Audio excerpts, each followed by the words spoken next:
Pertanyaan yang kita gumuli adalah, bagaimana sebuah nama, 4 huruf konsonan Ibrani, Yod He Waw He, bisa sekaligus menjadi fakta ilmiah yang diakui, dan tabu religius yang dijaga ketat. Nama itu adalah Yahweh, atau lebih tepatnya, itulah rekonstruksi yang diterima oleh konsensus ilmiah modern, sebagai pelafalan asli dari apa yang para ahli sebut tetragrammaton, istilah Yunani yang secara harfiah berarti 4 huruf, merujuk pada nama diri Tuhan Israel yang tertulis sebagai YHWH dalam teks-teks Alkitab Ibrani. Yang membuat topik ini luar biasa bukan sekedar persoalan linguistik. Ini adalah kisah tentang ketegangan antara pengetahuan dan ketaatan, antara apa yang bisa dibuktikan secara filologis dan apa yang dipilih untuk didiamkan secara spiritual. Dan yang paling mengejutkan, ketegangan ini bukan terjadi antara orang Yahudi dan orang Kristen, atau antara kaum religius dan kaum sekuler. Ketegangan ini terjadi di dalam pikiran dan hati para sarjana dan rabi Yahudi sendiri, orang-orang yang memiliki kompetensi tertinggi untuk berbicara tentang nama ini, yang secara akademis menerima bahwa Yahweh adalah bentuk aslinya, namun secara liturgis, dalam ibadah dan doa, memilih untuk tidak pernah melafalkannya. Dalam episode ini, kita akan menyelami dunia 12 sarjana dan rabi Yahudi terkemuka yang memvalidasi rekonstruksi Yahweh. Mereka bukan orang-orang pinggiran. Mereka adalah rektor seminari, editor ensiklopedia, pemegang kursi akademis bergengsi, dan rabi yang melayani kongregasi selama puluhan tahun. Kita akan mendengar apa yang mereka katakan, memahami mengapa mereka mengatakannya, lalu menggali pertanyaan yang lebih dalam. Jika mereka tahu itu Yahweh, mengapa mereka tetap diam di sinagoga? Inilah yang saya sebut sebagai fenomena penerimaan bimodal, sebuah pola di mana kebenaran akademis dan praktik ibadah berjalan di dua rel yang tidak pernah bertemu, diterima sepenuhnya di ruang kuliah, disembunyikan sepenuhnya di rumah ibadah. Dan pola ini bukan kebetulan, bukan pula inkonsistensi. Ia memiliki logika internal yang sangat kuat, yang akarnya menembus jauh ke dalam struktur epistemik Yudaisme rabinis itu sendiri. Mari kita telusuri bersama. Sebelum kita mengenal para tokohnya, kita perlu memahami terlebih dahulu lanskap intelektual tempat mereka berdiri. Dalam dunia akademisi studi Alkitab, baik di universitas-universitas Israel seperti Universitas Ibrani Yerusalem, maupun di institusi-institusi barat seperti University of Pennsylvania, Yale, dan Berkeley, terdapat konsensus yang jarang diketahui oleh publik umum. Konsensus itu menyatakan bahwa pelafalan asli dari nama Tuhan Israel yang dituliskan dengan 4 konsonan YHWH dalam teks Ibrani sangat mungkin adalah Yahweh. Konsensus ini bukan dibangun di atas satu bukti tunggal, melainkan di atas konvergensi, istilah teknis yang berarti pertemuan dari berbagai jalur bukti independen yang semuanya mengarah pada kesimpulan yang sama. Jalur-jalur bukti itu mencakup, pertama, etimologi biblikal internal, khususnya Keluaran 3 ayat 14, di mana Tuhan menyatakan dirinya dengan ungkapan Ehye Asher Ehe, aku adalah aku, yang secara morfologis konsisten dengan bentuk verbal Yahweh jika diubah dari orang pertama ke orang ketiga.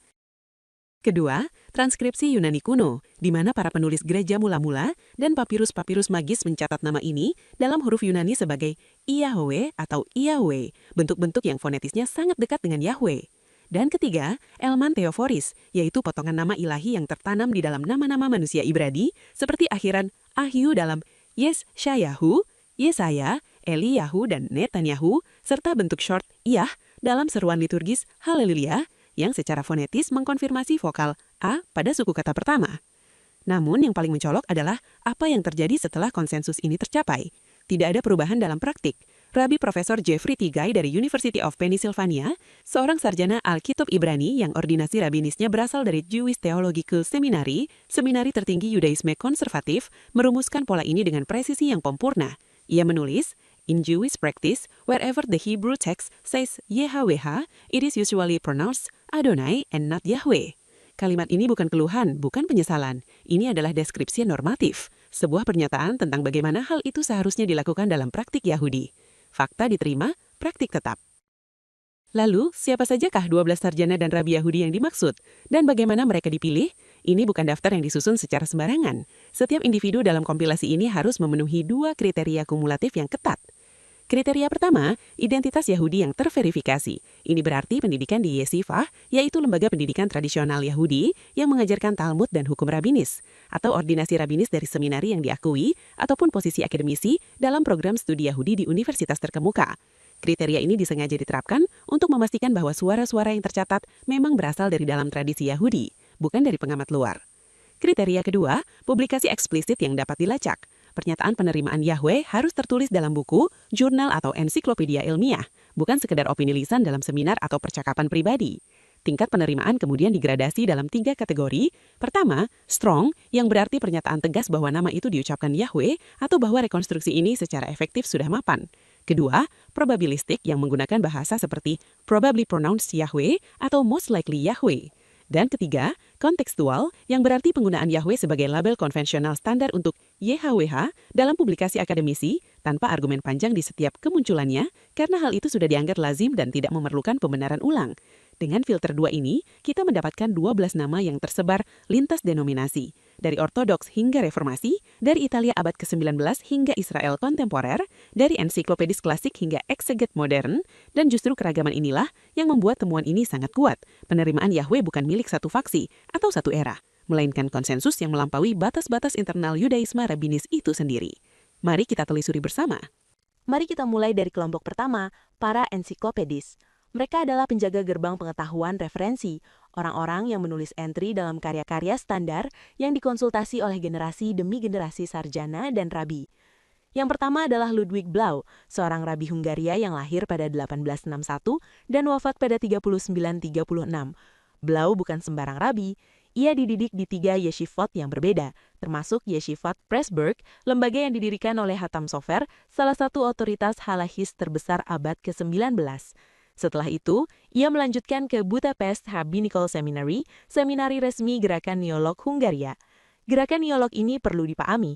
Ia adalah cabang Hungaria dari apa yang disebut Positive Historical Judaism, aliran yang secara historis paralel dengan Judaisme konservatif di Amerika. Blau menerima diploma rabbinis pada 1888 dan akhirnya menjadi rektor seminari tersebut pada 1914. Selama 40 tahun, ia menjadi editor jurnal ilmiah Yahudi Hungaria, Magyar Zsidó-Szemle. Obituarinya menyebutnya Noted Authority on the Bible, the Talmud, and Semitic Languages. Sebagai kontributor Jewish Encyclopedia yang terbit antara 1901 dan 1906, Blau terlibat dalam penyusunan entry Tetragrammaton yang menyimpulkan dengan kalimat tegas, "This passage is decisive for the pronunciation Yahweh," merujuk pada analisis Keluaran 3 ayat 14. Entry yang sama menginventarisasi transkripsi Yunani, Yahweh, Iaooe, Yabe, dan mengidentifikasi Yabe sebagai pelafalan tradisi Samaria. Yang kedua adalah Judah David Eisenstein, seorang sarjana Yahudi Ortodoks yang lahir di Maastricht, Rusia pada 1854. Eisenstein berimigrasi ke Amerika Serikat dan dikenal sebagai ensiklopedis par excellence. Yeshiva University bahkan mendedikasikan pameran perpustakaan khusus untuknya. Ia menyusun Otzar Israel, ensiklopedi Yahudi berbahasa Ibrani dalam 10 jilid monumental. Dalam entry Jewish Encyclopedia Names of God, sebuah entry multi penulis yang mencakup kontribusi Eisenstein, tercantum pernyataan, "The original pronunciation must have been Yahweh." Perhatikan kata must, bukan might atau could, melainkan must. Ini adalah bahasa kepastian. Dan yang ketiga dalam kelompok ensiklopedis adalah S. David Sperling, seorang sarjana kontemporer yang menempati posisi unik sebagai jembatan antar denominasi. Sperling menerima ordinasi rabbinis dari Jewish Theological Seminary, seminari konservatif dan meraih PhD dari Columbia University, namun berkarir sebagai profesor Alkitab di Hebrew Union College, seminari reformasi, sambil menjadi anggota Central Conference of American Rabbis, organisasi resmi para rabi reformasi. Sebagai koeditor revisi edisi kedua Encyclopedia Judaica, Sterling bertanggung jawab atas entry God of Names yang menegaskan several early Greek writers of the Christian Church testify that the name was pronounced Yahweh. Bahkan lebih jauh, entry tersebut menyatakan the true pronunciation was never lost, sebuah klaim yang melampaui sekedar kata probable dan masuk ke wilayah kepastian historis. 3 ensiklopedis ini dari 3 era dan 3 orientasi yang berbeda, semuanya mencapai kesimpulan yang sama. Dan kesimpulan itu tercatat dalam karya-karya referensi yang menjadi standar dunia akademis Yahudi selama lebih dari 1 abad. Kelompok kedua adalah para ekseget, istilah teknis untuk para penafsir teks Alkitab secara ilmiah dan sistematis. Jika para ensiklopedis menulis untuk referensi umum, para ekseget menulis untuk mereka yang ingin memahami makna teks ayat per ayat. Jacob Milgrom adalah nama yang tak bisa diabaikan. Lahir di Brooklyn pada 23 Juni 1823 dan wafat di Yerusalem pada 30 Juni 2010. Milgrom adalah rabi konservatif yang diordinasi di Jewish Theological Seminary pada 1845. Ia melayani kongregasi konservatif di Orange, New Jersey, dan Richmond, Virginia, sebelum beralih penuh ke karier akademis di University of California, Berkeley. Di sana ia memimpin Departemen Near Eastern Studies dan diakui sebagai, saya kutip, the world's leading expert on Leviticus, pakar kitab imamat terdepan di dunia. Karya monumentalnya adalah komentar 3 jilid atas kitab imamat dalam seri Anchor Bible, salah satu seri komentar akademis paling bergengsi dalam studi biblika. Dalam seluruh korpus akademisnya, Milgrom menggunakan Yahweh secara konsisten sebagai label standar untuk YHWH. Ia tidak perlu memberi catatan kaki atau pembenaran setiap menggunakannya, karena dalam komunitas akademis Yahudi, hal itu sudah menjadi konvensi yang mapan. Lalu ada Jeffrey Teige yang sudah kita singgung sebelumnya. Teige adalah A.M. Ellis Professor of Hebrew and Semitic Languages and Literatures Emeritus di University of Pennsylvania. Karyanya The Evolution of the Gilgamesh Epic disebut groundbreaking, dan ia adalah penulis komentar keluaran dalam Jewish Study Bible, karya referensi terbitan Oxford University Press yang mempresentasikan arus utama studi biblikal Yahudi. Dalam catatan kaki edisi kedua Jewish Study Bible, ada Keluaran 3 ayat 13, Teige menulis, "It was probably Yahweh." Kata probably di sini bukan ekspresi keraguan, melainkan kehati-hatian epistemiktas akademis, sebuah pengakuan bahwa kita tidak memiliki rekaman audio dari 3.000 tahun yang lalu, namun bukti konvergen mengarah secara kuat ke satu rekonstruksi. Dan yang ketiga dalam kelompok ekseget adalah Mark Zwi Bradler, yang menempuh seluruh pendidikannya di Brandeis University, Universitas Yahudi Non-Sektarian Terbuka, dan kini menjabat sebagai Bernice and Morton Lerner Distinguished Professor in Judaic Studies di Duke University. Butler adalah koeditor The Jewish Study Bible dan salah satu pendiri TheTorah.com, sebuah situs yang mengintegrasikan metode kritis dan tradisional dalam studi Alkitab. Dalam semua platform tersebut, Yahweh digunakan sebagai istilah standar. Perhatikan polanya. 3 ekseget ini, seorang rabi konservatif yang menjadi pakar imamat, seorang rabi konservatif yang menjadi profesor bahasa Ibrani, dan seorang akademisi Yahudi non-sektarian, semuanya menggunakan Yahweh dalam karya-karya yang dibaca oleh ribuan mahasiswa teologi dan calon rabi setiap tahunnya. Mereka membentuk generasi berikutnya. Kelompok ketiga membawa kita ke ranah sejarah dan linguistik komparatif. Para sarjana yang tidak hanya menerima Yahweh, tetapi secara aktif menelusuri akar katanya, melampaui bahasa Ibrani, memasuki wilayah bahasa-bahasa Semitik kuno dan perbandingan antar budaya. Shlomo Dov Gowitain lahir pada 1900 di Burgkunstadt, Bayern, Jerman, dalam keluarga Rabi Hungaria, adalah salah satu orientalis terbesar abad ke-20.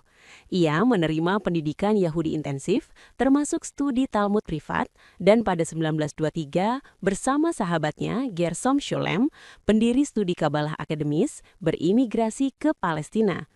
Gowitain mengajar bahasa Ibrani dan Alkitab, kemudian menjadi anggota Fakultas Pendiri Universitas Ibrani Yerusalem, membuka pengajaran sejarah Islam di universitas tersebut.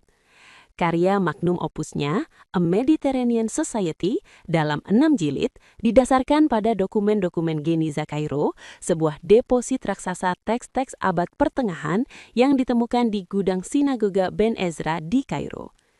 Yang relevan bagi diskusi kita adalah sumbangan etimologis Gowitain pada tahun 1956. Ia mengusulkan bahwa nama YHWH berakar pada kata Arab Hawaya yang berarti cinta, gairah, atau hasrat yang mendalam. Berdasarkan analisis ini, ia menafsirkan YHWH sebagai the impatient one, yang berhasrat atau yang mencemburui, merujuk pada Keluaran 3:14, di mana YHWH menyatakan YHWH yang namanya pencemburu adalah Allah yang cemburu. Dalam membangun etimologi ini, Gowitain secara eksplisit menggunakan bentuk YHWH sebagai basis rekonstruksi fonologisnya. Ia tidak menggunakan YHWH atau bentuk lain. Ia membangun seluruh argumennya di atas YHWH. Robert Alter membawa perspektif berbeda. Lahir pada 1935 dalam keluarga Yahudi Amerika, Alter adalah Class of 1937 Professor of Hebrew and Comparative Literature Emeritus di UC Berkeley, sebuah jabatan yang memadukan dua dunia, sastra dan bahasa Ibrani. Pencapaian terbesarnya adalah penerjemahan seluruh Alkitab Ibrani ke dalam bahasa Inggris, dikerjakan seorang diri, bukan oleh komite, dengan perhatian mendalam pada dimensi sastrawi teks. Dalam komentarnya, Alter secara eksplisit menyatakan bahwa konsensus sarjana hampir secara universal mendukung pengucapan Yahweh, meskipun ia sendiri jarang menggunakan bentuk tersebut dalam penerjemahannya, demi menghormati tradisi ketidakbisa ucapan atau inefabilitas, pengakuannya terhadap validitas linguistik rekonstruksi tersebut tidak terbantahkan. Dan Israel Knoll, pemegang Yehezkel Kaufman Chair dalam studi Alkitab di Universitas Ibrani Yerusalem, kursi akademis yang dinamai salah satu sarjana Alkitab Israel terbesar. Knoll secara terbuka menyatakan dirinya sebagai a religious Jew, seorang Yahudi yang religius, sebuah pernyataan yang dalam konteks Israel umumnya bermakna praktik ortodoks. Ia menggunakan nama YHWH secara konsisten dalam risetnya tentang asal-usul agama Israel kuno, sekaligus mempertahankan bahwa kritik biblikal, yaitu analisis teks Alkitab dengan metode ilmiah modern, tidak bertentangan dengan keyakinan Yahudi tradisional. Knoll adalah bukti hidup bahwa seseorang bisa secara simultan menjadi Yahudi yang taat dan sarjana yang menggunakan nama YHWH di ruang akademis. Kelompok keempat membawa kita ke dimensi teologis. Bukan hanya bagaimana nama itu diucapkan, tetapi apa makna nama itu dan apa konsekuensi teologis dari menyebutnya atau menyembunyikannya. Samuel David Lutzato, yang lebih dikenal sebagai Shaddal, hidup dari 1800 hingga 1865 dan merupakan salah satu figur sentral Yudaisme Italia abad ke-19. Ia mengajar di Collegio Rabbinico di Padova, seminari rabinis Italia yang prestisius selama hampir 3 dekade. Shaddal adalah ahli tata bahasa Ibrani, komentator Alkitab, dan filolog yang menulis komentar atas seluruh Pentateuk. Posisinya dalam diskursus ini sangat unik. Dalam komentarnya terhadap Kejadian 2 ayat 4, Shaddal menulis, mengenai pelafalan nama ini tidak diragukan lagi bahwa sepanjang masa bait pertama dan juga pada masa awal bait kedua, nama ini dilafalkan sebagaimana tertulis, karena kita melihat banyak nama teoforis yang dibentuk dari kata ini. Pernyataan ini menegaskan bahwa pada zaman Alkitab, nama YHWH diucapkan secara terbuka oleh seluruh masyarakat Israel, dibuktikan oleh nama-nama manusia yang mengandung elemen nama ilahi. Meskipun kesimpulan akhir Shaddal sendiri lebih condong ke Yehova untuk vokalisasi finalnya, analisis metodologisnya tentang kere perpetuum, yaitu teknik masoretik yang menyisipkan vokal kata pengganti pada konsonan YHWH, menjadi landasan yang digunakan oleh para sarjana selanjutnya untuk mendukung YHWH. Rabbi Mark Sameth, yang menerima ordinasi dari Hebrew Union College, membawa diskusi ke wilayah yang provokatif. Dalam bukunya, The Name, A History of the Dual-Gendered Hebrew Name for God, terbit 2020, Sameth berargumen bahwa tetragrammaton, jika dibaca secara khusus, mengungkapkan sifat Tuhan yang memiliki gender ganda, who, he, dia laki-laki, dia perempuan. Meskipun teori ini berada di luar konsensus filologi arus utama, fakta bahwa Sameth menerima Yahweh sebagai basis rekonstruksi dan titik tolak analisisnya menunjukkan bahwa bahkan eksplorasi paling inovatif pun tidak meragukan bentuk fonetis Yahweh sebagai fondasi. Dan Rabbi Lawrence Hoffman, Barbara and Stephen Friedman Professor of Liturgy di Hebrew Union College selama hampir 50 tahun, membawa perspektif yang paling mengejutkan. Hoffman, seorang ahli liturgi bukan sekedar ahli teks, mengakui rekonstruksi Yahweh, namun justru memandang penghilangan nama tersebut dari ibadah Yahudi sebagai pencapaian teologis, bukan kehilangan. Ia menulis, ketika komunitas Yahudi berhenti mengucapkan nama tersebut, mereka melakukan tindakan teologis yang besar, mengakui bahwa Tuhan tidak dapat dikendalikan atau sepenuhnya dipahami melalui bahasa manusia.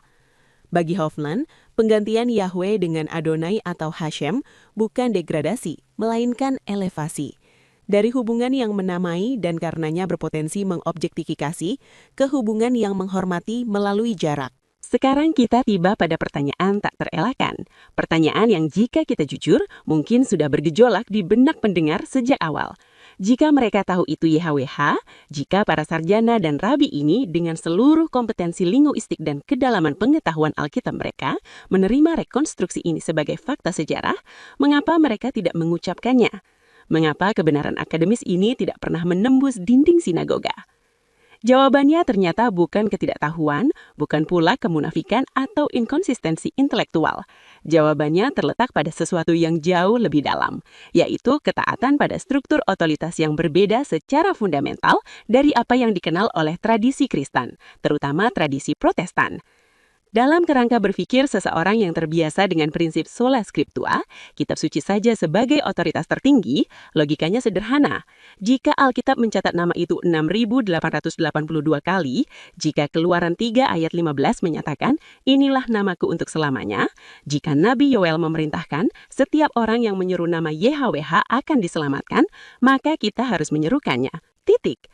Tapi bagi seorang rabi yang beroperasi dalam kerangka Yudaisme Rabinik, kitab suci tidak pernah dimaksudkan untuk berdiri sendiri. Ia selalu dibaca bersama tradisi interpretatif yang dipercaya juga berasal dari Wahyu Sinai. Dan ketika tradisi itu berkata diam, maka diam lebih kuat dari teks. Ini bukan paradoks yang bisa diselesaikan dengan debat ayat. Ini adalah perbedaan arsitektur epistemik, yaitu perbedaan tentang dari mana seseorang mendapatkan pengetahuan yang sah tentang kehendak Tuhan. Dan untuk memahami mengapa 12 sarjana ini memilih jalur yang mereka pilih, kita perlu membongkar lapis demi lapis dari bangunan yang menopang kehanyatan mereka. Larangan pelafalan nama ilahi dalam Yudaisme Rabinis bukan monolitik. Ia bukan satu aturan tunggal yang dijatuhkan dari langit.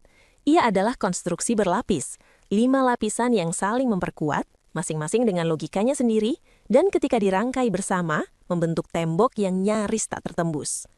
Lapisan paling dasar dan paling berkekuatan adalah lapisan halahis. Halaha, dari kata Ibrani halah yang berarti berjalan, adalah sistem hukum Yahudi yang mengatur seluruh aspek kehidupan seorang Yahudi yang taat. Dan dalam lapisan ini, terdapat sanksi yang tidak main-main.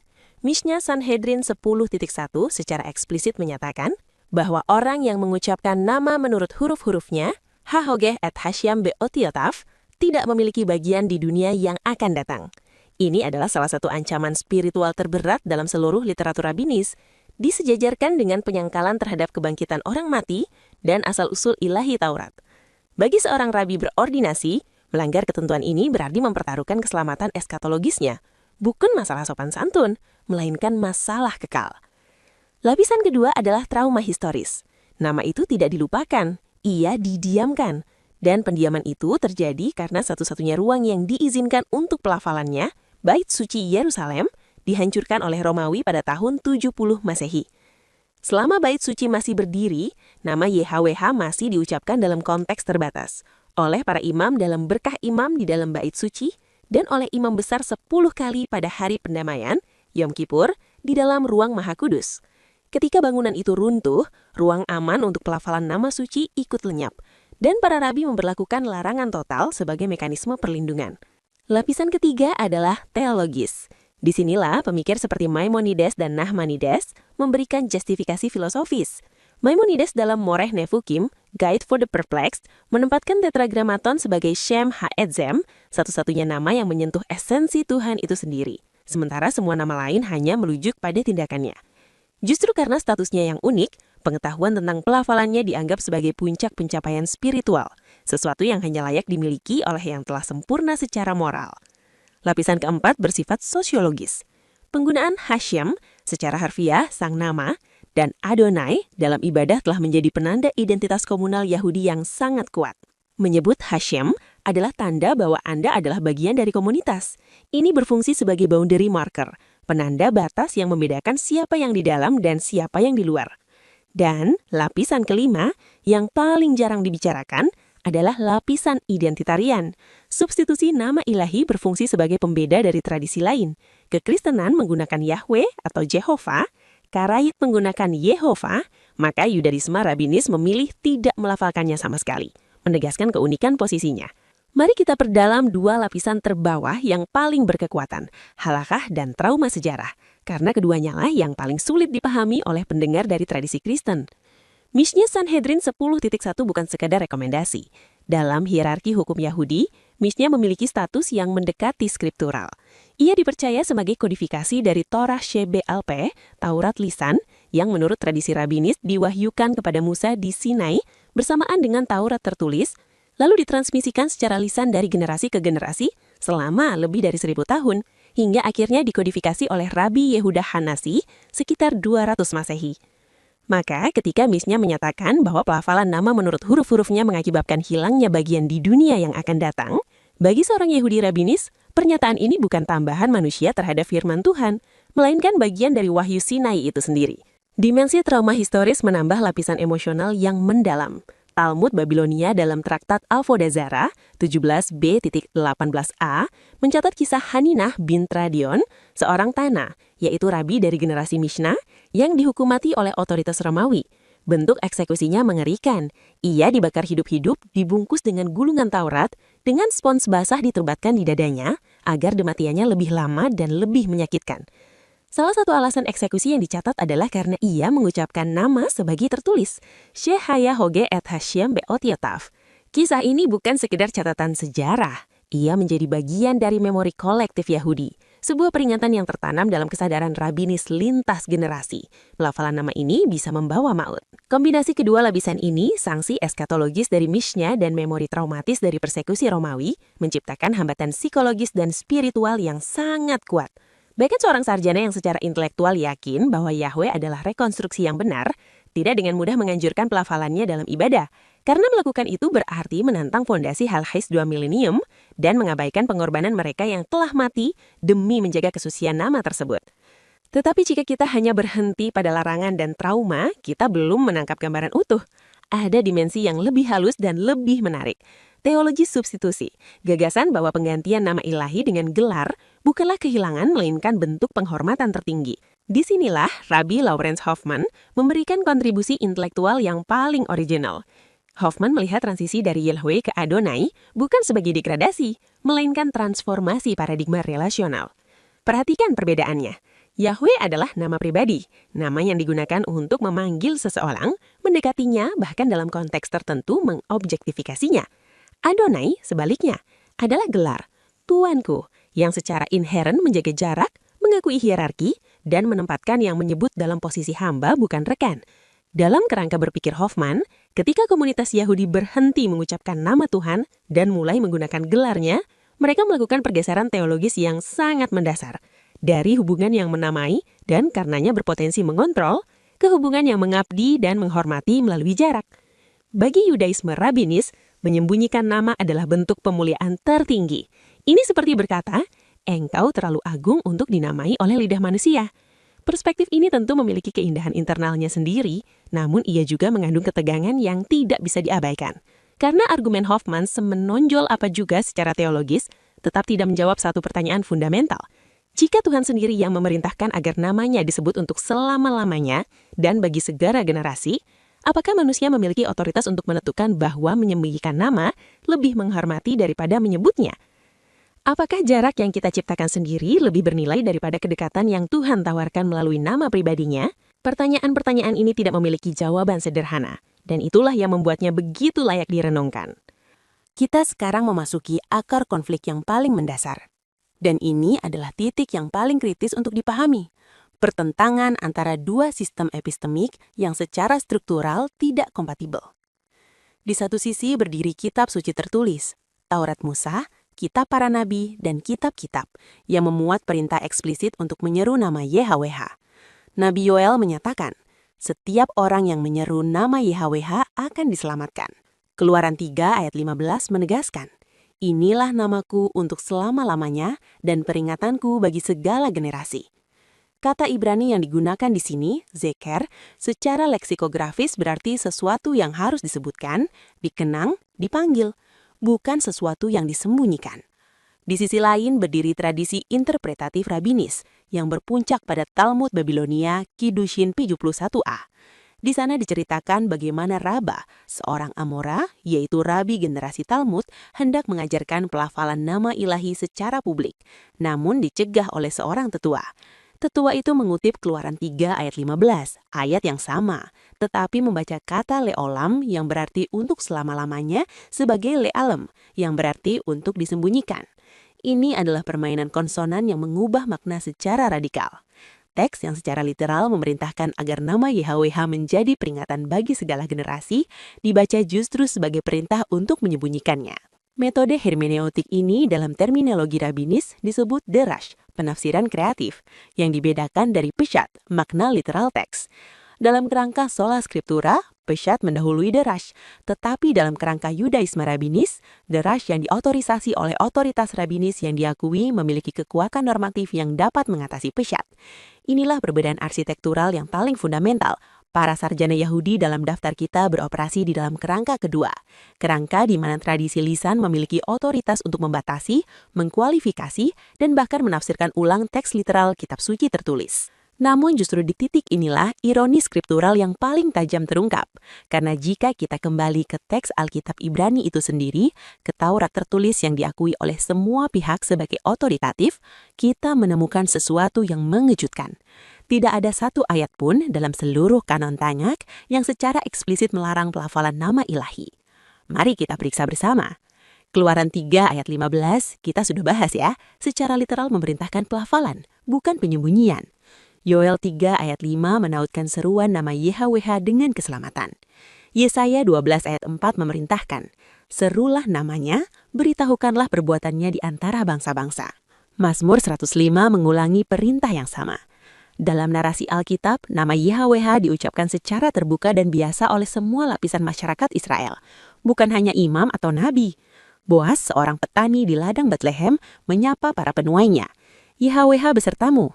Dan mereka menjawab, YHWH memberkatimu.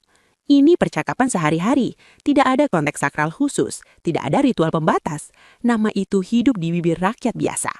Lalu bagaimana dengan Keluaran 20 ayat 7, perintah ketiga? Jangan membawa nama YHWH Allahmu dengan sia-sia.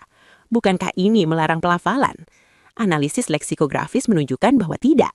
Kata Ibrani yang digunakan di sini, nasa, berarti mengangkat, membawa, mendanggung, bukan mengucapkan atau melafalkan. Dan kata syaf berarti sia-sia, palsu, kosong, merujuk pada sumpah palsu, penggunaan manipulatif, atau representasi yang tidak jujur atas nama Tuhan. Perintah ketiga melarang penyalahgunaan nama, bukan pelafalan nama. Jika ayat ini memang melarang pelafalan, maka seluruh Alkitab melanggar perintahnya sendiri, karena nama YHWH dicantumkan 6.828 kali untuk dibaca. Larangan yang kita temui dalam Mishnah, Talmud, dan tradisi Rabini selanjutnya seluruhnya berasal dari perkembangan pasca biblikal. Dekrit Antiochus IV Epiphanes pada 168 Masehi, seorang penguasa Seleukid asing yang menurut Talmud Babilonia Rosh Hashanah 18b melarang penyebutan nama Tuhan secara keras. Reaksi-reaksi Rabinis bertahap terhadap risiko profanisasi. Kodifikasi Abba Saul sekitar 150 Masehi. Semuanya pasca biblikal, semuanya di luar kanon. Kitab suci sendiri diam mengenai larangan, karena kitab suci justru berbicara tentang perindah. Lantas bagaimana reaksi dunia luar, khususnya dunia Kristen terhadap fenomena bimodal ini, dan bagaimana para sarjana Yahudi memandang penggunaan Yahweh oleh Kristen dalam liturgi dan ibadah? Di sini kita menemukan spektrum yang cukup luas. Dari kalangan Yahudi Ortodoks yang lebih luas, bukan hanya para sarjana, tetapi komunitas religius secara umum muncul keberatan yang tulus. Penggunaan publik nama ilahi oleh Kristen dianggap tidak sensitif terhadap norma kesucian yang telah dijaga selama beribu-ribu tahun. Dari perspektif mereka, bukan soal benar atau salah secara filologis, melainkan soal etika relasional. Jika kami sendiri menghormati nama ini dengan tidak melafalkannya, mengapa kalian justru menyanyikannya dengan keras? Nama dari kalangan sarjana Yahudi akademis, termasuk mayoritas dari 12 individu dalam daftar kita, respons mereka lebih pragmatis. Mereka sendiri menggunakan Yahweh dalam publikasi ilmiah yang dibaca oleh audiens Kristen dan Yahudi secara bersamaan. Secara logis, sulit bagi mereka untuk mengutuk orang Kristen yang melakukan hal yang sama. Tigai misalnya mendeskripsikan praktik substitusi sebagai norma dalam praktik Yahudi, sebuah kualifikasi yang secara implisit mengakui bahwa praktik non-Yahudi mungkin berbeda. Hoffman melihat penghentian pelafalan sebagai keputusan komunal internal Yahudi. Implikasinya orang Kristen yang tidak terikat pada halakha beroperasi dalam kerangka normatif yang berbeda. Peristiwa terdramatis dalam topik ini adalah Direktif Vatikan 2008, di mana Kongregasi untuk Peribadatan Ilahi menginstruksikan seluruh konvensi uskup-uskup di dunia agar nama Yahweh tidak digunakan dalam perayaan liturgi, nyanyian, dan doa. Alasan yang dikemukakan mencakup tradisi inefabilitas, argumen kristologis bahwa gelar Kyrios atau Tuhan menjebatani perjanjian lama dan baru, dan sensitivitas antar agama. Ironi yang melekat dalam direktif ini cukup tajam. Gereja Katolik Roma yang selama 4 dekade mengizinkan nyanyian-nyanyian bertajuk Yahweh dalam liturgi sejak era pasca Konsili Vatikan II, kini melarangnya, mengikuti larangan yang tidak berasal dari kitab suci mereka, melainkan dari tradisi rabinis yang bahkan mereka tidak anut. Sementara itu, tradisi Protestan dengan orientasi sola scripturanya cenderung mempertahankan penggunaan Yahweh dalam konteks akademis maupun devosional, berdasarkan argumen bahwa kitab suci sendiri memerintahkannya, dan bahwa larangan rabinis tidak memiliki otoritas normatif dalam kerangka teologi Kristen. Kita telah menempuh perjalanan panjang dari Yeshivot Budapest dan Seminari Padova, melewati ruang-ruang akademis Berkeley dan Princeton, memasuki kedalaman Talmud Babilonia dan Mishnah, hingga menyentuh direktif Vatikan dan perdebatan antar agama kontemporer. Apa yang kita temukan? Pertama, sebuah fakta. 12 sarjana dan rabi Yahudi terkemuka, dari Ortodoks hingga Reformasi, dari abad ke-19 hingga abad ke-21, memvalidasi Yahweh sebagai pelafalan historis yang paling akurat dari nama Tuhan Israel. Mereka melakukannya dalam karya-karya referensi tertinggi tradisi Yahudi, The Jewish Encyclopedia, The Encyclopedia Judaica, The Jewish Study Bible, dan komentar-komentar Alkitab standar. Ini bukan konsensus yang diimpor dari luar oleh sarjana Kristen. Ini adalah kesimpulan yang lahir dari dalam tradisi Yahudi sendiri. Kedua, sebuah praktik. Diamnya mereka dalam konteks liturgis bukan penolakan terhadap fakta, melainkan ketaatan terhadap struktur otoritas yang melampaui teks tertulis. Mereka beroperasi dalam kerangka di mana Taurat lisan memiliki otoritas untuk menafsirkan, membatasi, dan bahkan menafsirkan ulang teks literal kitab suci tertulis. Namun justru di titik inilah, fakta bahwa para penjaga tradisi Yahudi sendiri mengkonfirmasi rekonstruksi Yahweh memiliki bobot evidensial yang sangat signifikan. Mereka yang secara kultural paling berkepentingan untuk menolak rekonstruksi ini karena rekonstruksi ini menantang praktik substitusi yang telah mereka jaga selama 2 milenia. Justru menerimanya sebagai kebenaran historis. Penerimaan Yahweh oleh sarjana dan rabi Yahudi sebagai fakta sejarah mengkonfirmasi akurasi nama Yahweh. Fakta sejarah ditambah teologi sola scriptura menjadi dasar orang Kristen untuk menyebut namanya, Yahweh.